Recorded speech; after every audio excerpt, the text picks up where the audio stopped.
Greetings, fellow slingers. Welcome back to Roll the Hard 20 podcast. It is I, your trusted Dungeon Master Brian, welcoming you once again to the show. You know, just the other day, actually it's been more like a couple of weeks ago, back when I was still on the West Coast, I was discussing with the other Hard Slingers about bringing other listening material to you fellow slingers that's not always of a high fantasy genre, and why we would want to do so. Well, as I've seen more than a few times, that kind of material certainly is most needed when we're short one of our hard slingers due to some last minute scheduling conflict. Yeah, I know, that one day a week for that 1 hour, I know that could be very challenging to make. But 6 months from now, if you look at the RSS feeds and you look at all the episodes, you can see that, they still got made and they still got posted.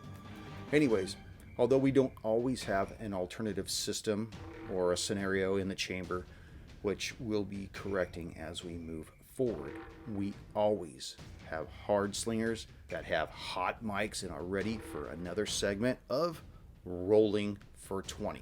So I'm bringing to you the meat and potatoes of my hard slingers as they discuss the classes that they chose for our Dragon's Demand run through and why. So please enjoy our Rolling for 20 segment. Show some class. Enjoy.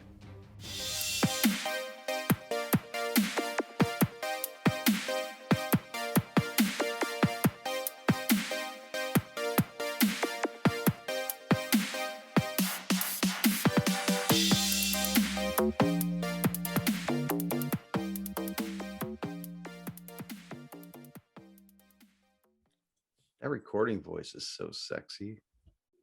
Yeah, it gets me. I don't know. Yeah. Maybe a little more baritone for my tastes. Oh my.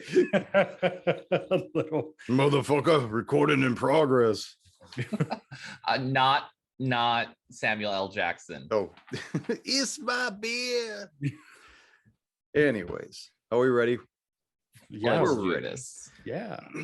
Greetings, fellow slingers. Welcome back to Roll the Hard 20 podcast. It is I, your trusted Dungeon Master Brian, and with me, my hard slingers. That would be Chris. you two. I'm actually only joined by Ryan and Chris as we bring to you another long-awaited episode of our Rolling for 20, which is where we get together and we discuss a few minor topics and basically digress as we go along the way. It's been a long time since we've done one of these, and Junior says he'll be on in a few, so we're waiting for him when he does it. As a way of easing back into one of these episodes, we're going to discuss our character classes. Most notably, try to keep it easy, but I'm going to ask each of you, Hard Slingers, which class you decided to run for the Dragon's Demand and what led you to choose that particular class. So we've gone through 21 episodes, and here we are now. So Ryan, why don't you give me a little idea? First of all, I already know what you're playing. Why don't you tell the listeners what you're playing?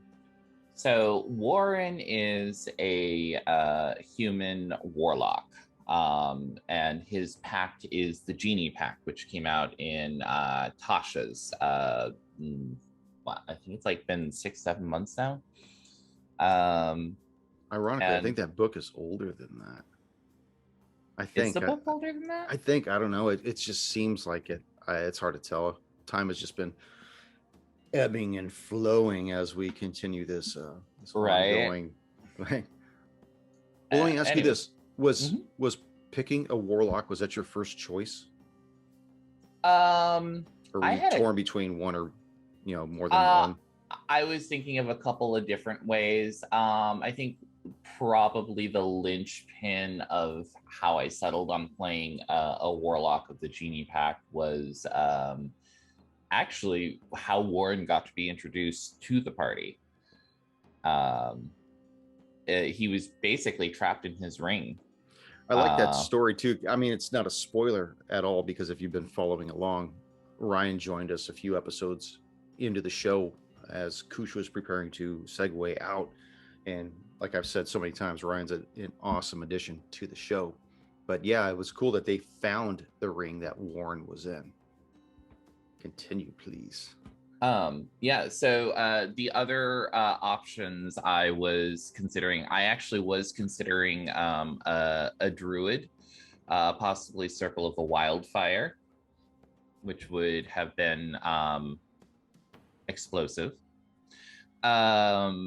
Another option I was thinking about that might be fun and have a little bit of that like mad scientist vibe would be like an alchemist artificer. Oh. So, yeah, there would have been there were some good options, but I'm really happy with my pick with Warren. I Now, feel had you like played a warlock before?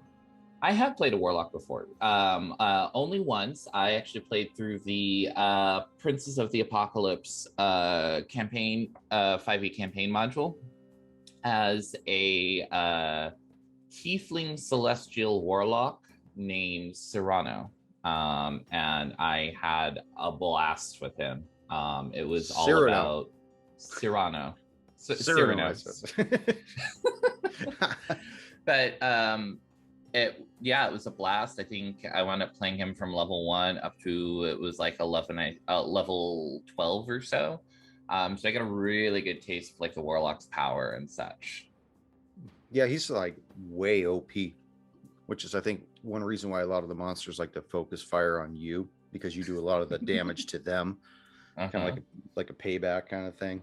Yeah, well, and then hopefully I just I'll hide behind Stabby if I have to, or Flint, whoever's in front of me. The only thing you're going to be protecting is your kneecaps. That's about it. Moving on to Stabby, Chris. Now you chose to be the halfling rogue. Was he your first choice in a class? He was not. I typically like to play paladins, and I was seriously leaning towards playing a paladin for this this show. And then I said, no, I always play it. Let's try something else. And I actually started looking at a bard.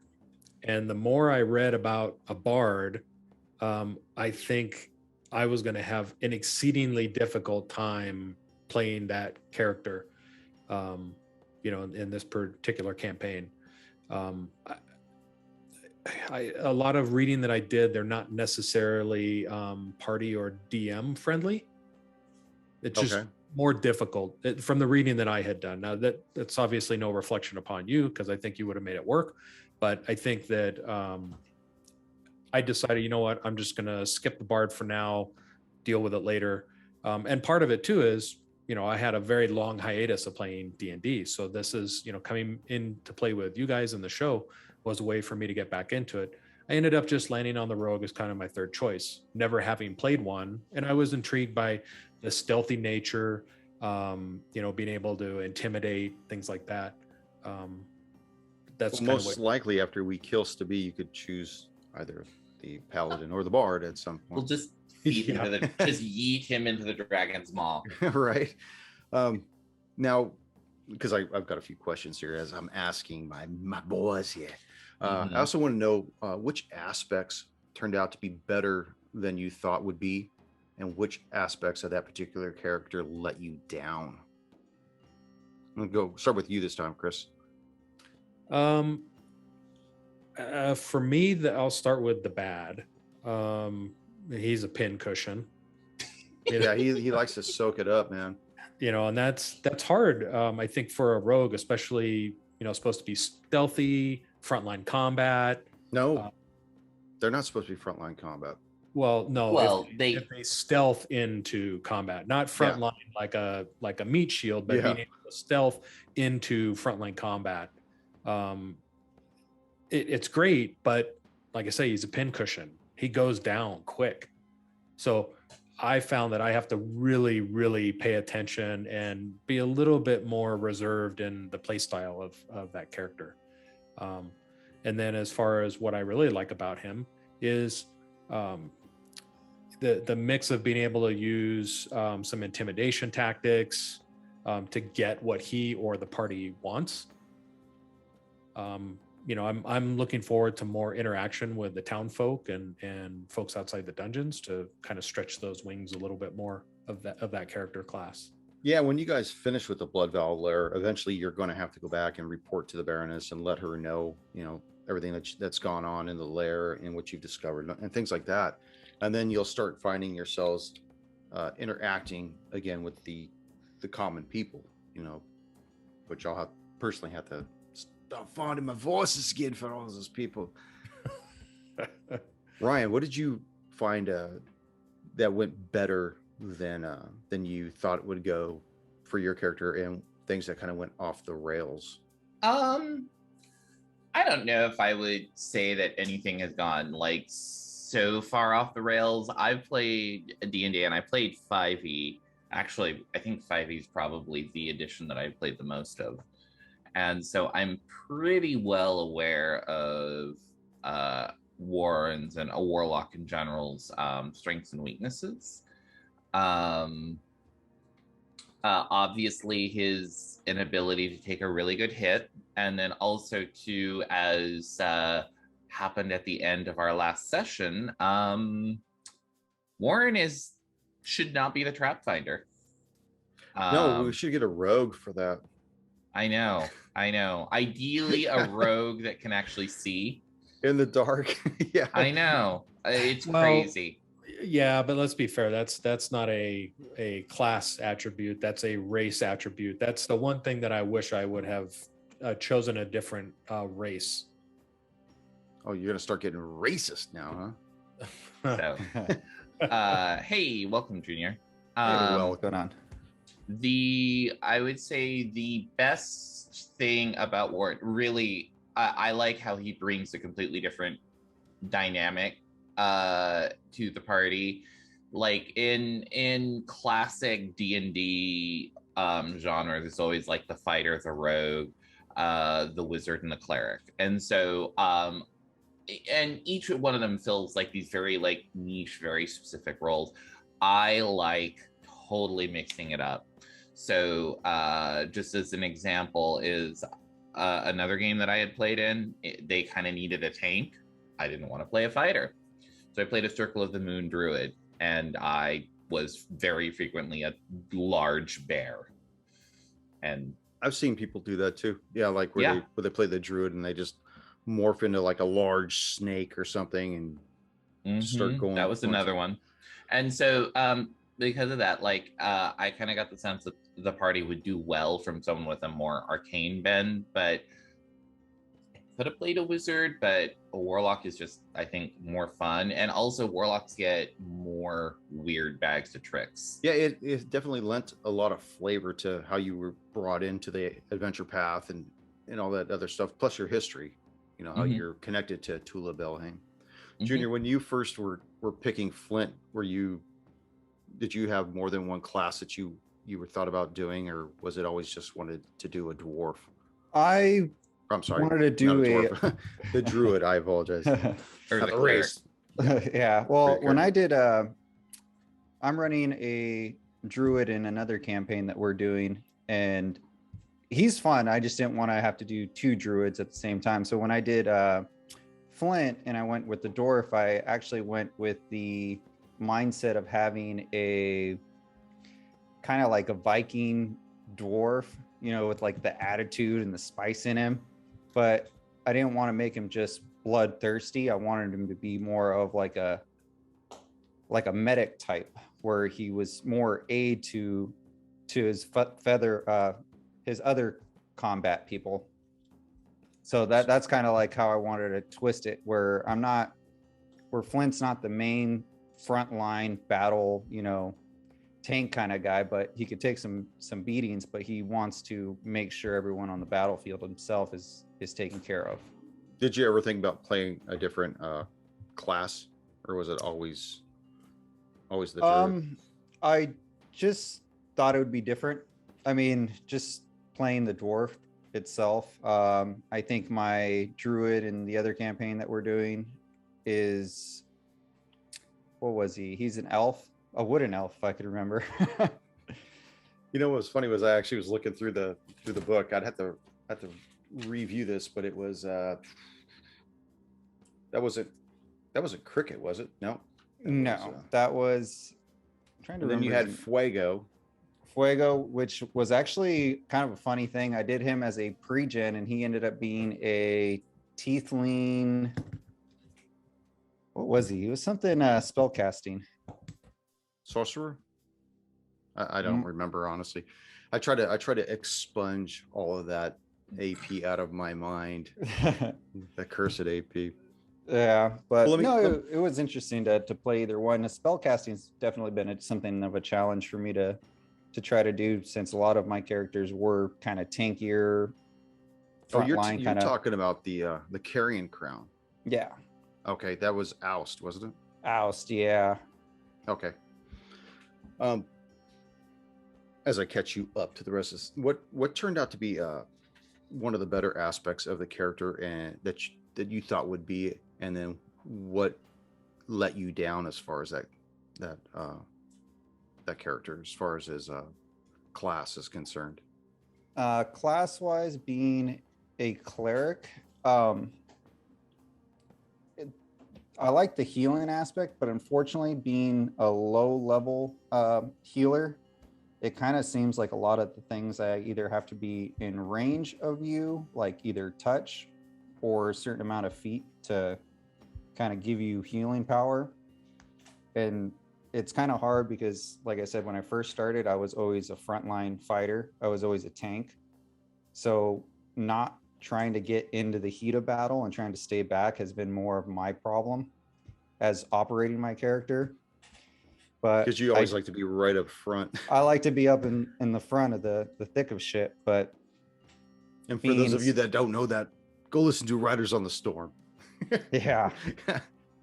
Listen to Rafu. But now each of you have somehow managed to get through not just the good but the bad, and through role playing and stuff. So tell me, each of you, in some way, how your role playing managed to distinguish your character's class from, say, another character with the same class. Like how you've managed to do something, even if you played the same class before, how this particular character, like Warren or Stubby or Flint.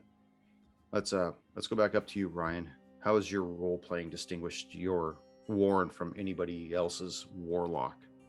Well, so if you take the actual character data out of it and you just look at Warren as Warren presents himself, Warren actually comes across as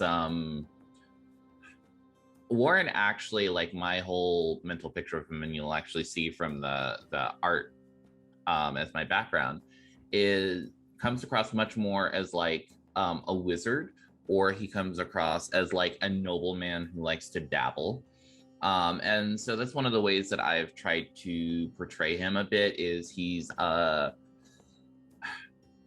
little bit more refined than the rest of these plebs. And just, he likes to be knowledgeable, but he is also aware that not accepting the fact that you don't know everything is definitely a way to have your hubris kick you in the ass. So it's role playing him. I'm just trying to lean more on the knowledge that he does have, and trying to make sure that he's able to use that to the benefit of the rest of the party is I guess the simplest way I can put that. And then, of course, he's got a little more refined tastes, and he just tries to. Well, it's gonna be interesting when all of you level up to the next level, because you're all just gonna get that much more beefier. Chris, what about you? How's role playing lent itself to overcoming the consistent bad aspects or the consistent good aspects?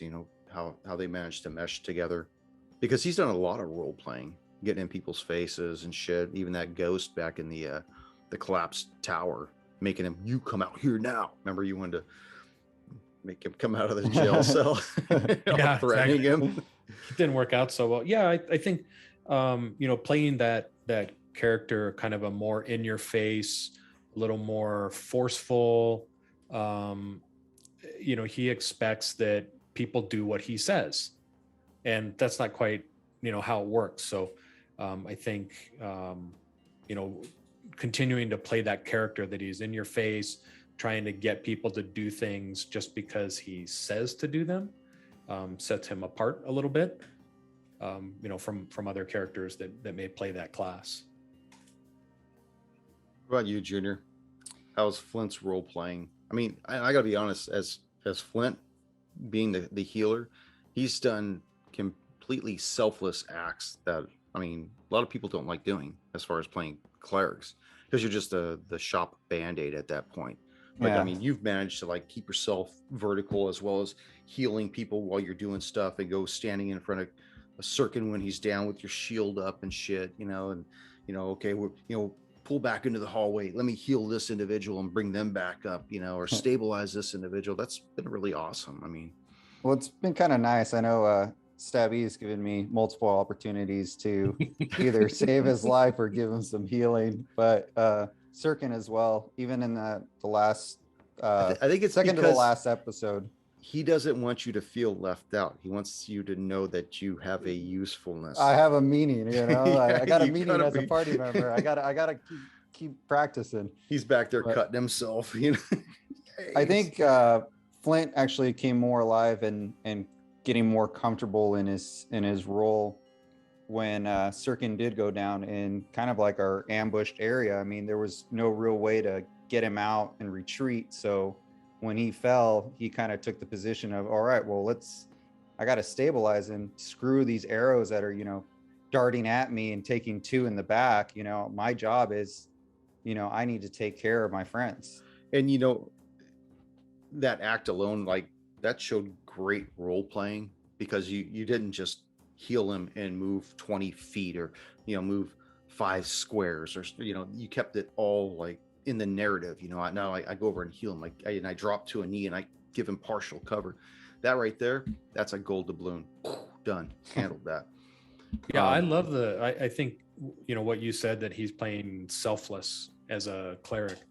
That is an interesting way to play a cleric in that selfless manner, putting himself in harm's way constantly to keep us all vertical. Mm-hmm. Yeah.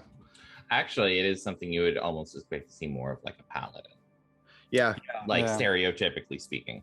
Yeah, it is very stereotypical of a paladin, if we're like staying on the front line and still doing combat while you're healing, but providing that kind of protection and stuff. It's funny, like, in fact, when you were doing the Sun Citadel campaign and I created that rogue who was walking around in paladin armor, acting like he was all regal, but he wasn't. He was just a rogue, But I wanted it to come across like he had this aura, this air about him that he was somebody special, and he's just a straight up thief. Just a piece of garbage. He just ripped the uniform off, the armor off a paladin. Probably one he killed. Yeah, probably when he shanked in the back at some point. As I was looking through some of my old characters and whatnot, one of the ones that I remembered putting together when we used to play in front of the comic shop was this sorcerer, a human sorcerer called Flint. And he was like an older man. He's like 60 years old and decrepit and shit. But I'd never played a sorcerer before, and I chose it because all of his saving throws were based off of charisma, which a lot of people don't really look at that. They look at dex or strength or constitution and stuff. So when I put them together, it was always kind of this mischievous old man who would, oh, you got something on your face, and he had a wand of magic missiles taped to his wrist, and he would like let them all off at the same time right there, point blank. And he ended up making a comeback as an NPC on the Isle of the Dead in the Riders on the Storm campaign. But I always thought it was kind of, I played to his not having any strength or dex because he was so old. That was how I played him to do the things that he had done. But he was always about the chromatic orbs and stuff, and just trying to get that stuff, but mostly from a distance. He wasn't really ever a frontline fighter or anything like that. So, but that's like kind of a cool handicap in a way, like how it naturally played off, where you were dumping all your stuff into charisma instead of strength. It kind of plays into the 90-year-old man with no business out there in his walker, with his golf balls, and he's all like, hold on, and just blast you with missiles. You guys found him on the island, you and Eric and I forget who else. They kicked in his front door because he wouldn't let him in. he had a shack, and so when they kicked open the door, he fireballed them at like point blank range. It was awesome. And then he ran out the back, and eventually they caught him and did some other stuff. But it was really funny just to see you guys chasing this old hobbling man. And I think he had like a couple scarecrows that like came to life in his field and did all that shit. But good times, man. Good times. Well, if anybody has anything else they would like to add about their character, now would be the time to do so. Yeah, I've really enjoyed this campaign, and the interactions with Warren, the interactions with Flint, with Stabby. I think that Warren and Stabby have this kind of back and forth, throughout the campaign that at times can seem a little strained. But I think Stabby has even though he really only cares about himself primarily, he still wants to see that Warren makes it through, that Flint makes it through, and Sirkin makes it through. And I think that'd be like a great role-playing opportunity, like when you guys are finally taking 5, settle down, maybe take a long rest or something, and you guys just have your one-on-one, kind of get that. Because I don't think any of you guys really know what Warren's history really is. He was in the ring, he was in the ring for some time, but you really don't know anything about him. Just like he doesn't know much about you. In fact, even as the DM, I know a little bit about Stabby. I don't know hardly anything about Flint or Sirkin. I'm hoping at some point you guys will drop that flavor to me so I could intermingle it and sprinkle it throughout the AP. Surprisingly, I honestly didn't think Flint would have made it too far. I thought he would have probably gone down within like the first major combat.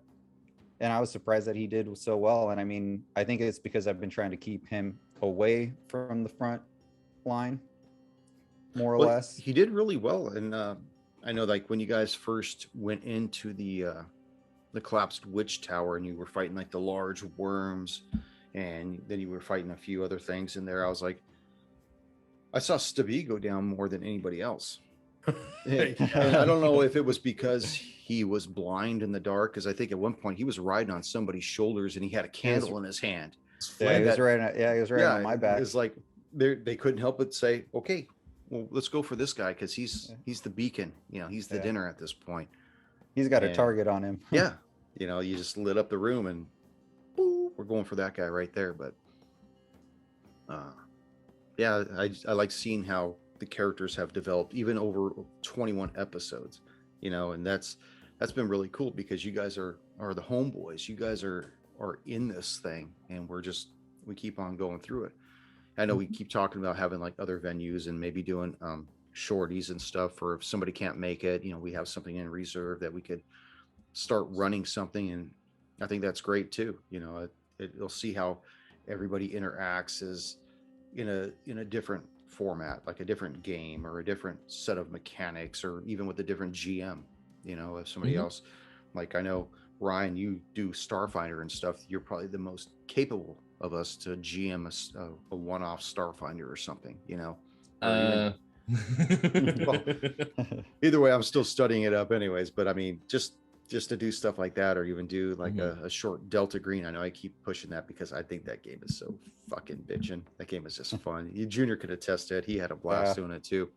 And it's, I think this venue at the digital rage room behind the virtual Eye of Destiny is probably the easiest way for us all to get together without worrying about driving somewhere, or I can't stay over late, or I can't make the distance or whatever. This is so much easier. Okay, I got an hour and a half. I could sit behind the computer, bip in, everybody does their thing in the Zoom call, and it's in the can at that point.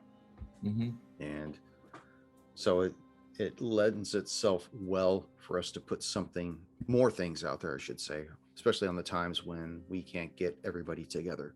Like it would have been great to have done it last week when Nick couldn't make it. I think that would have been perfect.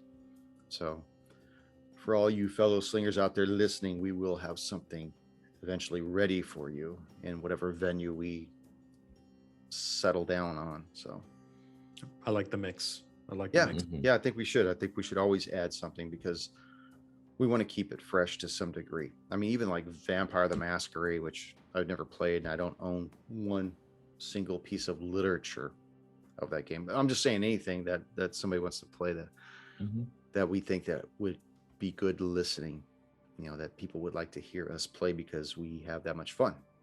So I'm intrigued by the Delta Green. The Delta Green, I think, would be a blast to play.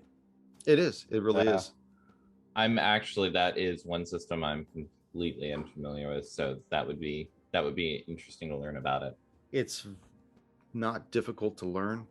It mostly incorporates it's got the same dice, but it's always about rolling 2d10. And you want to get under a specific number that's on your character sheet, and it's mostly about the investigative nature of stuff and finding out clues and talking to people, and then maybe you come across something that's unnatural, something that shouldn't be, and how it affects you psychologically, and if it affects your sanity, and that carries over and all that other stuff. But it's a lot of role playing and investigation. Yeah, it's very that plays out pretty fun. Yeah, that sounds actually like and which is another system I haven't played, but Call of Cthulhu. It is. It's based off Call of Cthulhu. That's in fact that's where it came from. I guess there was a subsidiary of Call of Cthulhu that was known as Delta Green, which was like a unsanctioned. I'm probably totally wrong about this. Sorry about this, listeners. An unsanctioned portion of the government that went out and did these things, and it was in the Call of Cthulhu mythos. And then eventually, I guess it did so well that Arc Dream Publishing pulled it out of there and actually started putting together material for it. So nice. Yeah, very cool. That's really nice. And then I think they did an update of the Call of Cthulhu where they brought it up to modern standards, because I think before it's all in the noir era, like the 20s and 30s stuff. So cool. Good That's time. awesome. Yeah. Be interested to see how that plays out. Well, we'll definitely put something together and we'll run with it then. Absolutely. Oh, is that our goodbye music? I guess so. I guess we ran out of time. Walk us out with a little jazz here. Little jazz hands. Well, all right. Oh, what do you guys say for me? Oh, nothing. So just like, taking this, another few minutes, an interesting question that I have for each of you, including our illustrious DM, would be going into whatever game. And it doesn't necessarily need to be a class, but what is the archetype? And it could be class that you would like to play if we do a one shot or we go to the next campaign or whatever. I'm just curious. Well, it depends on what system we play, though, too. Because if you play like Delta Green, everybody's human. Right. So are you talking about Starfinder? Yeah, I mean, fantasy? For the sake, since we are currently in the world of D&D, let's go with that. So, yeah, Brian, what would you play if we do like a one shot? I would play like a tiefling, maybe a tiefling rogue. I think that sounds really intriguing because they're already getting a bad rap anyways. They're already on everybody's shit list to begin with. Bunch of fucking racists out there. But yeah, I think I'd like to do a tiefling rogue. But bear in mind though that once you guys roll into third level, and I don't know if we said this when we were still recording, but we will be phasing out the 5e mechanics in favor of the Pathfinder 1e mechanics. So you'd have to keep that in mind as well. Yep. Chris? Are you gonna go back to your safe haven of the Paladin? No, I'm not. Yeah. It's very intriguing. I really, really like playing a Paladin. But I think for a one shot, I'd probably play like a Wood Elf Rogue or a Wood Elf Ranger. Sorry. Okay, cool. Junior. See, you've had me interested on Paladin. I think I played a Dragonborn Paladin, and I was starting to get the bearings of it, but it was a short series we did, and that would be fun, or even a Bard. Maybe something small like Tiefling Bard would be interesting because it would be a devilish looking, creature, but at the same time singing along. Maybe we can make him do like metal songs or something, like as inspiration, like have him like have all these piercings and just be paint. Like death before dishonor, and like everyone gets +2 or whatever. Like you could paint half of yourself blue, so like red and blue. Yeah. Have him be like a a tiefling bard, like heavy metal, like Scald. Yeah. Oh wow. It'd just be that would be intense. That would be interesting. Let's play 2 bards and do like dueling banjos. That would be awesome. Ryan, what about you? What would you have played, or will you? I have a couple of interesting concepts. So one, I actually have the concept of like a bard in like, which is very unusual for me. I actually I don't identify with bards, but I've had this concept in the back of my head that I really like is like, what I have is mostly fleshed out for like 5e mechanic, but basically he would be a like middle-aged, starting to gray, a College of Lore bard, and so he wouldn't be about singing; he would be about storytelling, and his spells would largely be summoning, and he would summon storybook characters. Well, that's cool. It doesn't always have to be about the singing. It could be about, just conveying some kind of a, the past. Like that's what all the songs are about and the storytellings were about. Is the bard would tell the village or whatever about these deeds done by heroes and demons and stuff, and that's how it was passed along and passed down and misconveyed and all that other stuff. But it doesn't always have to be about the 6-string electric guitar, anything like that. It could be any other way. Hey, devil dude. Right. So. Totally. But go ahead, please. No, I'm cut good. you off. I didn't mean to hurt your feelings. Oh, hardly. I've got thicker skin than that. Well, does anybody have anything else to say? What about you, Stabi? No, I just I'm looking forward to I can tell. She's like, I'm sour. I'm looking forward to it. Looking forward to the next time he falls over. Jesus. Yeah, pincushion for sure. No, that's Junior's line.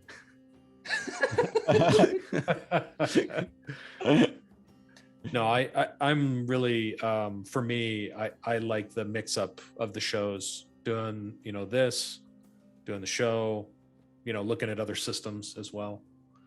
I think that's a good direction to take us as well. And I think I've mentioned this before. I think I mentioned it on one of the old ass Rolling for 20s, was that I had originally envisioned that when the show took off, that to do a homebrew campaign would be better than doing covers. And I don't think it was, because I think we discussed it last time that people they want to follow along if they have the ability to do so. If they could buy the PDF or they have the book, they want to see how other shows or other groups run this adventure path compared to how they have run it, or how they would run it, or get inspiration. I know that I listen to other podcasts on when they do like a Delta Green, or they do the Carrying Crown or something like that. In fact, there was this one individual from Florida here, David Ratke. Shout out to you. He messaged me and asked me some questions about running the first book of Carrying Crown, the Haunting of Harrowstone. And so I told him how I did some of this stuff. And I think I sent him some of my notes because they were running it. And it's just kind of cool that other people are listening to this show also to get ideas on how to do their stuff. So to have done the homebrew probably did us more of a disservice than to help us out. And then once we started doing publications and stuff, I think people find us more available to them. And if go ahead. I like that you saying that people listen to us to pull in pieces of what we do into their campaigns and how they run their sessions. That's kind of cool. Yeah, I think even before I left California, I was telling Junior that I had like 2 or 3 people ask me about how I ran A Victim of the Art, which was that Delta Green campaign. I sent them all my notes in like a folder as well, so that they could run it too.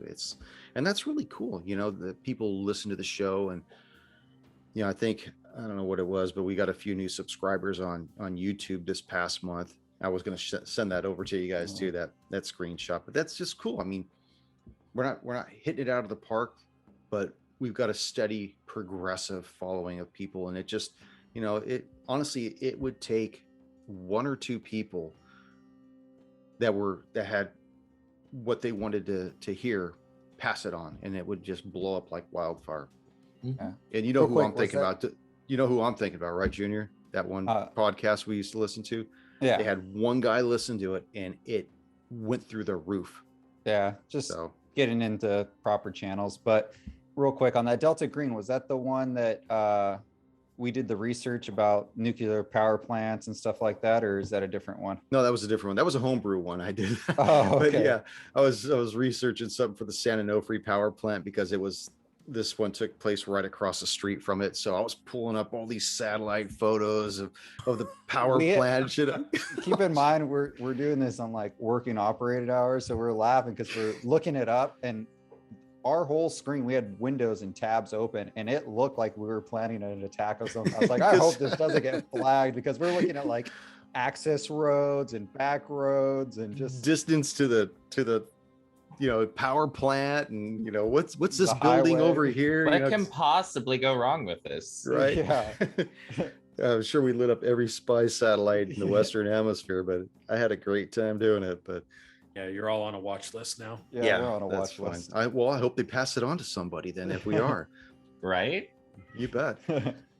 Anyways, guys, anybody have anything else to say or add? No. I think this has been an awesome, like, just chill conversation. And I really appreciate that. This is really about what I wanted to see. And I know it kind of started off kind of stiff because I wanted to get some of these questions out, and I wanted it to be more, but I wanted it to be more visceral. You know, everybody is kind of going through, and everything's, you know, fluidly moving through the conversation. And this has been perfect. Exactly. Mm-hmm. So I guess without any further delay, I will say good night, and talk to you guys in a minute.